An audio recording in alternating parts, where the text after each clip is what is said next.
Well, howdy diddly dandy there, chums. It is I, Captain Stephen XO, and yet today I've got another speculation video about this update. I'm hoping it's the last one I bring you before the update actually lands, because I'm wondering whether we're going to get the update this week, which would be freaking mind-blowing. Yeah, I think it might come out around the 17th, but I'll get to why I think that might be the case and why we're here to rivocate then. But anyway, let me go on over and show you the tweets that we've had so far from Sean Murray, the evidence, if you like, executamundo.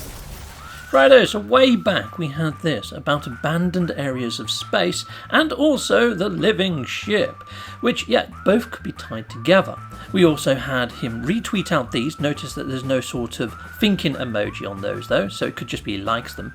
There's a thinking emoji on there. The multi-tool looks like a pit bull.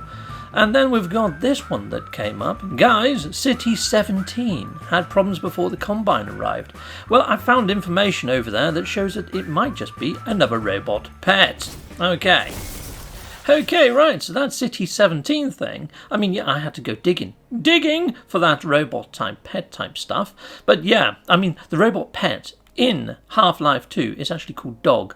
I mean, if we just go by what's on the text, it's City 17. So maybe we're getting a cities update. Maybe that's going to happen around the 17th. But anyway, I'm going to put up a little checklist here. You can see all these little things that I'm now going to run around, and I'm going to give you my thoughts and feelings on a lot of these sort of things and whether I think they might be coming into the iteration, into this update. And we're going to tick all these off at the end of the video.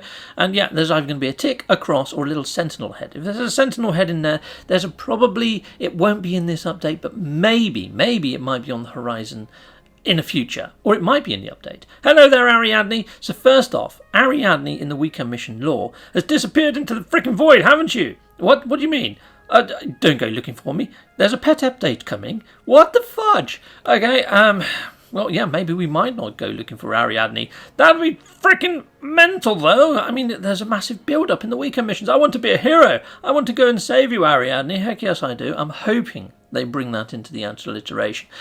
So inside of patch notes, Sean Murray has said there have been new ways of getting Quicksilver. I mean, this is since the derelict freighters. He said it after that. So I'm wondering whether the Quicksilver missions, as we know them, aren't going to be returning for some time. So it could be that we don't get the follow-up to what's going on with Ariadne, and I'm wondering whether that's because they might be putting in some sort of rescue mission and making them a bit more involved. What do you think, Mr. Hermes? I mean, Mr. Mercury. What do you think of that idea? Yeah? You think he's got legs? He's not really sure. He's not really fast either way. And yeah, I'm kind of on the same sort of area on that. Mainly because we did get, that retweet of Sean Murray's with that freighter design. Now, Ariadne apparently went into the void and got taken aboard a dark freighter.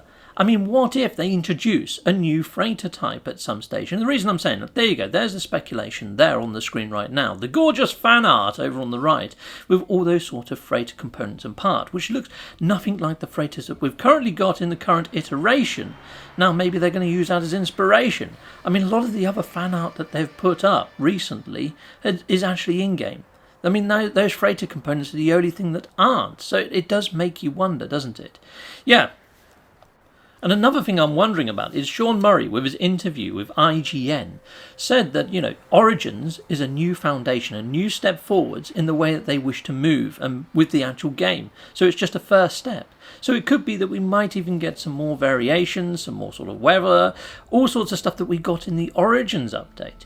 Another thing is the living ship. So the living ship at the moment, you can't upgrade all of its slots, and it hasn't got that many functions. Yet, over there, you can see I put up the speculation where he put a big heart on the living ship. I'm wondering whether we're going to get a little bit more love around the living ship, be able to upgrade them, get some new modules for them, and use them a little bit more. Make them a little bit, functional. And that said, the living ship came from a void egg. So it must have came from the void. You would have thought it's got a way to get back to the void. So I'm wondering, maybe there might be a mission. There might be a mission to go into the void with the living ship and rescue Ariadne. I mean, who's to say? Anyhow, here I am, and I'm over at Beeblebum's base at the moment, so this is one of the featured bases at the moment.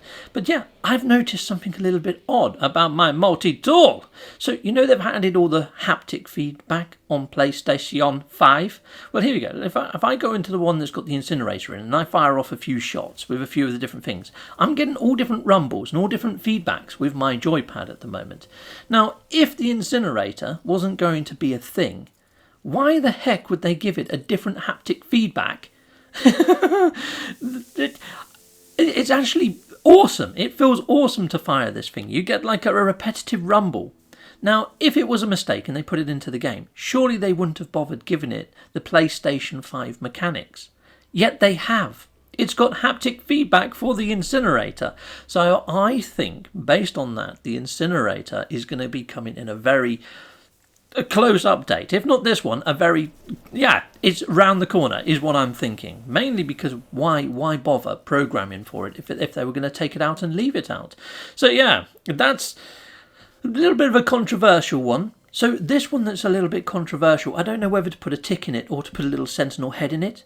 But yeah, I think it deserves a tick because it's got the haptic feedback there. There's been nothing in Sean Murray's tweets that there might be the Incinerator. You know, he only needs to put a flame frickin' emoji, doesn't he? But we haven't seen one. So I'm on the fence again. Freaking mind-blowing stuff. But at the same time, it's a big possibility that it might make it into the current iteration. Heck yes. So you've probably got the feeling that I'm on the fence on a few of these things. It's like these failed boundaries. Now, they've been here for ages. And so have these new planets. I say new, they've been here since Synthesis, these sort of exotic trophy-type planets. And the boundary failure law got updated fairly recently. Now, the Laylapse law ties into these quite closely. It's like these worlds, they make these weird sounds, almost like a melody, like music that's tempting you in. Now, to escape the void there, you may have seen the Laylapse law pop up. And Laylapse was a robotic sort of sentinel, a traveller reprogrammed to escape the void. So it does make me wonder whether we might be getting the ability to go into the void, make a robot pet, and get them out of the void. Now, I've brought up the Exomech here, mainly because a couple of Sean Murray's tweets recently have featured the Exomech, and also there's been subtle sort of hints around stuff to do with the Exomech, and I'm wondering whether the pet might just be the Exomech. Maybe it just follows you around and you can attach different accessories to it to sort of make it a little bit more useful in when it's following you around. I think you would still be able to get into it and sort of, pilot it, but it might just follow you. That kind of could make sense. I mean, all the components are there. It'd be very easy to implement that sort of working mechanic. But here we go. I'm now over at Boyd's base. Again, this is a featured base. Now, there has been rumour, with the City 17 frickin' tweet for a start. I mean, that's got a lot of people speculating that we are getting cities, or at least building sort of elements appearing, or structures appearing, a bit like the archives on planet surfaces. Maybe a little bit of an expansion onto that. And we know that they've got some, procedural generation city gurus working on their team, so maybe it's going to happen. That City 17 tweet has ignited the community's sort of speculation around cities appearing, and maybe the City and 17, maybe the update's coming on the 17th of February. Who knows? Something that I would like to see personally is caves being expanded upon. I mean, I just went into a cave when I was with the Exomech, but also the underwater areas. I'd like to see them get an Origins overhaul. So flora, fauna, the whole shenanigans, I'd like to see more brought into the actual oceans. I mean, this ocean on Boyd's planet is an extremely nice example of oceans and how they currently are. I mean, this is fairly deep for an ocean. I mean, a lot of the oceans I go in are fairly shallow.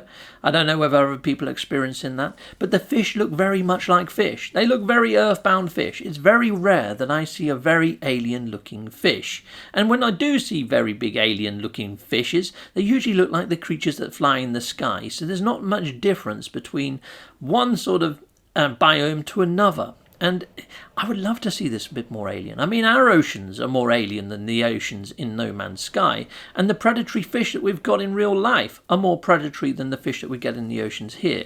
I mean, I'm more scared to jump into the ocean in real life than to jump into the ocean in No Man's Sky. And I would like to see a bigger threat level in the oceans. You know, the unknown. What lurks beneath thee? And then, yeah, I would like to see... I mean, these creatures, look at them. They're not even attacking me. They're more interested in attacking a frickin' rock. What the fudge are you doing? I would love to see a bigger underwater fauna and a real threat in the oceans.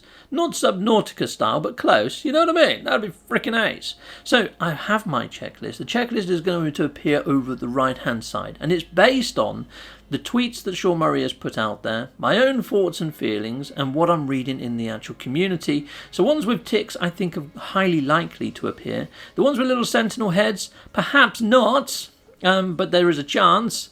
And the ones with a crossing, I don't think we're getting in this update, and maybe they might come in a future one. But that's my thoughts and feelings, and that's my sort of rundown of it all. I'd love to hear your thoughts and feelings. Please put them in the comments, and I'll see you again all soon. Take care for now. Goodbye, goodbye, and goodbye again. I want to say a massive, great big thank you for watching. If you like what you see, please like and subscribe and hit that notification bell.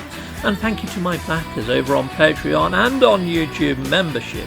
If you do want to support this channel, you could just not skip my adverts. That throws revenue down my avenue. Or stay with Captain Steve a little bit longer and hit something on this screen. Heck yes, there's also merch on this screen now. Awesome!